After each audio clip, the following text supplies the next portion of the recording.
He buried his wife and daughter with the same shovel he used to dig the fence posts. Then he built a ranch so far from anyone that even the wind had to search for him. For 8 winters, Tobias Redmont spoke only to his horses and the dying fire. He didn't pray, he didn't drink, he just waited for what he didn't know. Maybe for the past to grow quiet, maybe to forget the sound of screaming, maybe to die without saying another word to the world that broke him. Then came the knock, not the polite tap of a neighbor, not the hollow clatter of a branch in the wind. It was rhythmic, human, desperate. He froze, a torn bridle still in his hands. No one came here, not since the day the road behind him turned into a grave.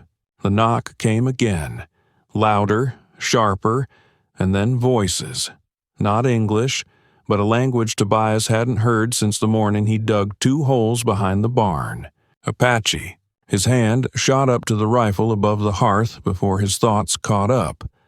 Last time he heard that tongue, he lost everything. Rain hit the shutters like bullets. The fire popped behind him. The ghosts in his chest stirred. Through the door, a woman's voice came firm, accented, and impossibly calm. "Please, we know you are inside. Shelter us or we will die here.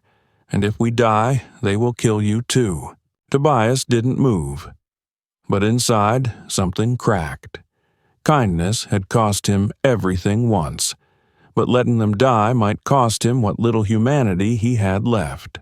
He stepped forward, slowly, one hand still hovering near the rifle, the other reaching for the iron bar that had held his past at bay for nearly a decade. He hesitated, then lifted it. The door creaked open on its rusted hinges, and there, soaked in rain, shivering but unbowed, stood 10 Apache women. Torn dresses, mud-caked skin, wounded hands, one clutched a baby, barely breathing. And at the center, a woman with blood on her temple, fire in her eyes, and a voice that carved through the storm like a blade. "I am Ayanna. These are my daughters, my sisters, my people. We are being hunted, and we chose your door for a reason." Tobias looked at her, and for the first time in 8 years the silence in his soul blinked. Tobias didn't speak, he only stepped aside. The women moved past him like ghosts trailing the scent of rain, fear, and blood not all their own. Their bare feet left prints on his wooden floor, 10 shadows walking through a past he'd tried to forget. He closed the door, slid the iron bar back into place, and leaned against it, breath shallow. For the first time in years, he wasn't alone, and it felt more dangerous than solitude ever had. Ayanna stood closest to him. Her gaze was direct, unwavering. "The men hunting us aren't far. Maybe an hour, maybe less. If they find us, they'll kill us all, and they'll burn your name with ours." Tobias stared into the fire. He could still see Sarah, his wife, brushing ash from her apron. He could still hear Annie, their daughter, laughing under the apple tree. Both gone, both buried in the soil just beyond the fence, because once he opened his door to the wrong people. They had called themselves soldiers too, and they had left him with only dirt and silence. "Why are they chasing you?" he asked finally. Ayanna looked around at the women tending to each other. One of them carefully cleaned a cut on another's shoulder. A younger girl huddled in the corner holding the baby tighter now that it had begun to stir. "Because we ran," she said simply. "Because we chose to live instead of dying quietly in our beds. Because one of their officers did something unspeakable to my youngest sister, and we would not stay silent." Tobias felt his stomach twist. He had known men like that. Men who wore uniforms like armor for their crimes. Men who smiled while they took and burned and laughed. "Captain Morrison leads them," Ayanna continued. 8, maybe 10 riders. He says we're raiders, but the truth is simpler. We're witnesses. Tobias crossed to the window, pulling aside the curtain just enough to glimpse the storm outside. Nothing moved, no horses, no firelight, but he knew they were out there. Predators didn't always growl. Sometimes they waited. Sometimes they smiled first. "There's a cellar beneath the kitchen," he said. "Stone walls, hidden entrance, might hold you all." Ayanna shook her head. "If they find us there, you die with us. We will not make you an enemy of your own people." Tobias let out a breath that tasted like rust. "Lady, I became their enemy the day I buried my family. Only question now is, do we run, or do we make them regret riding this far?" Ayanna blinked, then nodded slowly. And in that moment, without a word more, an alliance was forged not in trust, but in grief. Outside, the thunder rolled like distant war drums. And Tobias Redmont, once a rancher, once a father, once a man who swore never to fight again, reached for the rifle he hadn't touched in 8 years. Tobias moved through the house like a man walking into old bones. His fingers brushed the mantel, the edge of the cabinet where Sarah used to keep herbs, the worn handle of the trap door that led to the cellar. Everything familiar, and suddenly everything different. Behind him, Ayanna spoke softly in a tongue Tobias didn't know, but he understood the cadence. It wasn't prayer, it was preparation. He turned just in time to see the women shifting. One untied a sash from her dress and pulled out a bone-handled blade. Another unwrapped her shawl to reveal a bow strung and ready. A third checked the hidden flintlock pistol strapped to her thigh beneath the muddy fabric. They weren't arranging themselves for safety. They were taking positions. Tobias froze. Ayanna looked up at him, saw the question in his eyes, and answered before he could speak. "We knew they would come. We didn't come here by accident." Tobias stepped back slightly, absorbing it all, the discipline, the quiet communication, the scars that weren't just from this chase but from years of survival.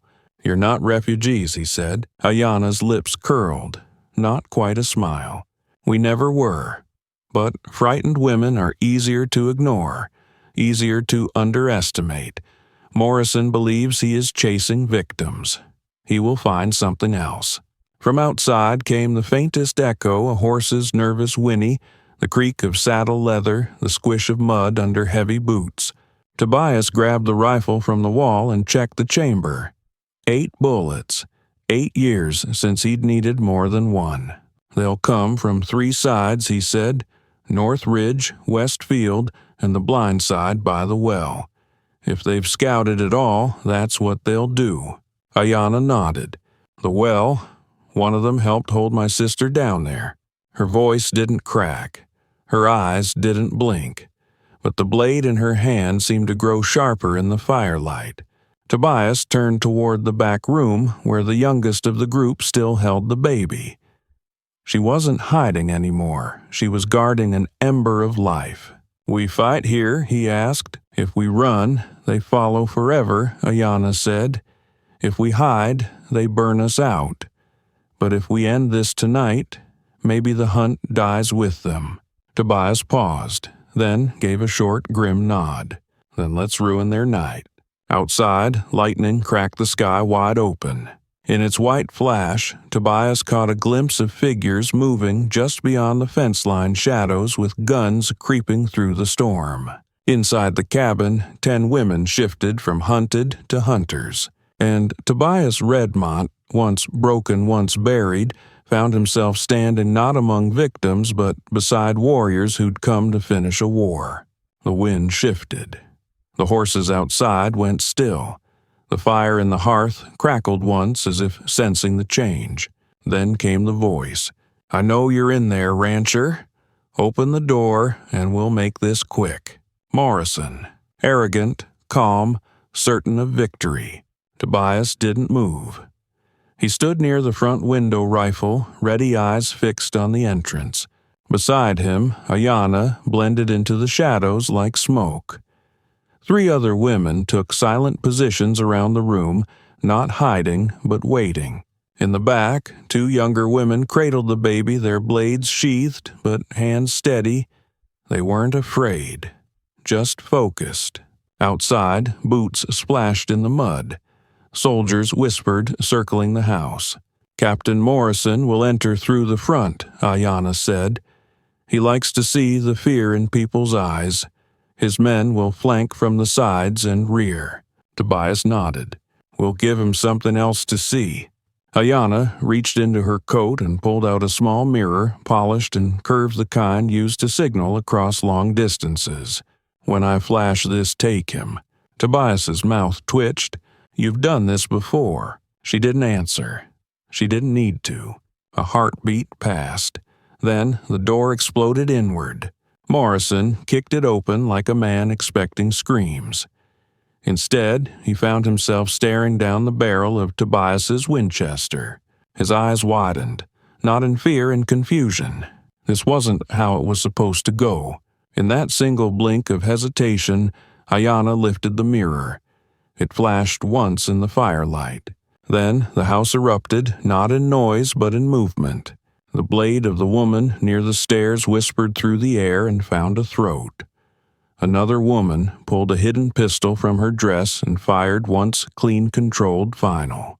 Morrison turned to shout, but Ayanna was already behind him. "This is for my sister." Her voice was ice. Her knife slid between his ribs with surgical grace. Morrison gasped, dropped his rifle, and collapsed, hands clutching his chest. Ayanna leaned down, whispering in his ear, "And this is for every woman you thought too weak to fight back." Outside, gunfire crackled, shouts, horses, but inside the house it was over in seconds. Tobias stepped back from the door, breathing hard. 10 seconds, 10 warriors, 1 massacre stopped. Morrison was dead. But, in the distance, more torches appeared, dancing in the storm like the eyes of a second beast. Ayanna turned toward Tobias. "That wasn't the army," she said quietly. "That was just the vanguard." Tobias gripped his rifle tighter. Then the real war's about to begin. The rain had softened to a whisper, but the silence it left behind was worse. Tobias stood at the shattered doorway, staring out into a darkness now lit by dozens of torch flames weaving through the trees like fireflies with teeth. Ayanna stood beside him, her knife still slick. "That's not a search party," she said. "That's a siege." A new voice rose from the tree line, colder, older, and commanding. "This is Colonel Jonathan Bradley of the United States Army. Surrender the fugitives and come out now, or we burn the structure and hang the survivors." Tobias's jaw tightened. Ayanna whispered almost to herself, "Bradley, Morrison's master. The one who plans the campaigns, then lets dogs carry them out." Tobias scanned the torchlight. At least 4 squads moving with military precision surrounding the property in a wide ring. No panic, no chaos. This wasn't a pursuit. It was an execution, pre-written, just waiting to be carried out. "You have 10 minutes, Bradley shouted, "before we open fire." Ayanna turned back into the house. "We need to hide the bodies." Reinforcements changed the narrative. But Tobias didn't move. His eyes were fixed on the trees. "They already think they know the story," he said. "All we've got left is how it ends." He turned to Ayanna. "You still have the mirror." She nodded. Tobias stepped toward the kitchen, dragging Morrison's body with him. "Then let's give them a reason to blink." That's when a shout cracked the air. "Tobias!" Ayanna spun. A soldier had made it inside. Young, barely more than a boy. Mud on his boots, sword unsheathed but shaking. Ayanna moved first, silent, fast. She had him pinned in seconds, blade to his throat. But she didn't cut. Her eyes narrowed. "Wait, look at him." Tobias stepped closer. The boy wore a lieutenant's uniform, cleaner than the others. And his face. "He has Bradley's jaw," Tobias muttered. Ayanna pressed her blade tighter. "Bradley's son." The young man was gasping, terrified. "I came through the back. I thought it was clear." Ayana's eyes never blinked. "You thought wrong." Tobias looked at her, then at the boy, then outside where the torches had frozen. The army was waiting, watching. Ayana's voice dropped to a whisper. "We have leverage." Tobias nodded slowly. "We don't need to outrun an army. We just need to make it hesitate." Outside, Colonel Bradley called again. "Release my son and we can discuss terms." Ayana stepped forward, dragging the boy with her blade still at his neck. "There are no terms," she shouted back. "Only justice. For the villages you burned, for the girls you buried, for the silence you tried to buy with fire." The night held its breath, and Tobias knew this wasn't just survival anymore. This was the reckoning. Tobias stepped into a house that smelled of blood and smoke. Ayana stood at the center, her blade pressed tight against the throat of a trembling young man. He was barely out of boyhood, and yet he wore the insignia of a lieutenant. Tobias's gaze locked onto his face. Bradley's jaw, Bradley's eyes. The colonel's son. Ayana didn't flinch. "He came in through the back," she said coldly. "Thought he was clever, thought he was different." Two Apache women lay motionless in the mud just beyond the doorway, their lives traded to protect the truth.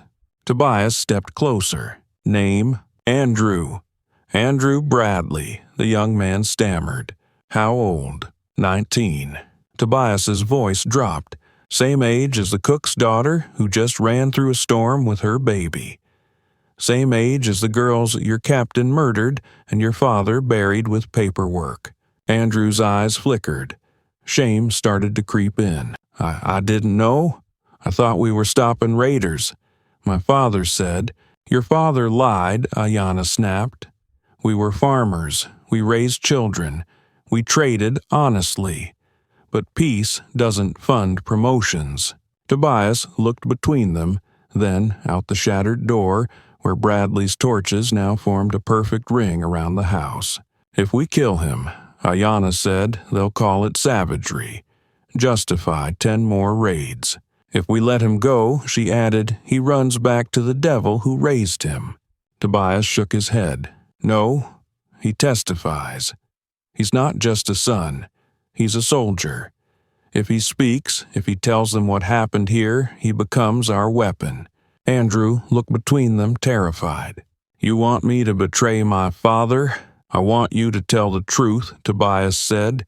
"The question is whether you're man enough to face it."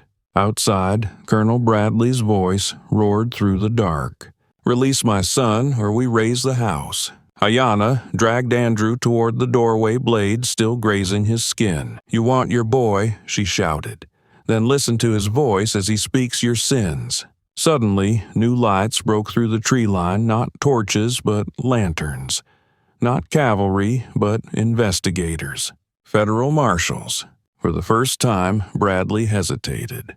Ayana lowered the blade by inches. "This is your moment," she whispered. "Speak, or die trying to be innocent." And Andrew, tears on his cheeks, nodded slowly. "Tell me what to say." Tobias exhaled. Maybe revenge had waited long enough. Now it was time for justice to speak. Dawn broke slow, like it didn't want to look. The sky over Tobias Redmont's ranch turned gold and ash, stained by the smoke of everything that had burned the night before. In front of the house, Colonel Bradley stood in chains, his uniform muddy, his name worthless. His son, Andrew, sat beneath a blanket, eyes hollow, hands trembling after hours of testimony. The federal marshals had listened in silence. Their faces darkened as they wrote down names, ranks, orders. Crimes cataloged, villages counted, children remembered. Ayana stood apart, her people behind her, their eyes watching, never blinking. 2 of them would not ride again. But for the rest, a path had opened. One of the marshals turned to Ayana. "You'll receive federal protection and reparations." Ayana nodded once. No money buys back the dead, but maybe it lets the living rebuild. She turned to Tobias, standing in the doorway of his ruined home. "What about you?" she asked. "The house is gone, the silence broken. The man who lived here, he died last night." Tobias looked out at the land, once his world, now a battlefield and a graveyard. He nodded. He needed to. She waited. "I think I'll head west," Tobias said at last. "Find some place that still needs fences, or a man who knows how to build something that lasts." Ayanna smiled, the first real smile he'd ever seen from her. "The cook, Mary, she'll need someone to watch her back until she gets to Denver. A woman alone with a baby is still prey in this world." Tobias didn't even hesitate. "Then I ride with her." Behind them, the Apache women mounted their horses. Ayanna swung up last. She paused only once to glance at Tobias one last time. No words, just a silent nod between two survivors who had chosen not to stay dead. And as their paths split north and west, the sun rose higher, climbing over a ranch that had been a grave and become a beginning. Years later, travelers would whisper about that stormy night when 10 Apache women and a broken rancher stood against an army and won. But those who lived it knew the truth was messier, that sometimes the hardest choice wasn't between right and wrong, it was between staying safe and staying human. And sometimes, coming back to life means walking into fire so someone else can walk out.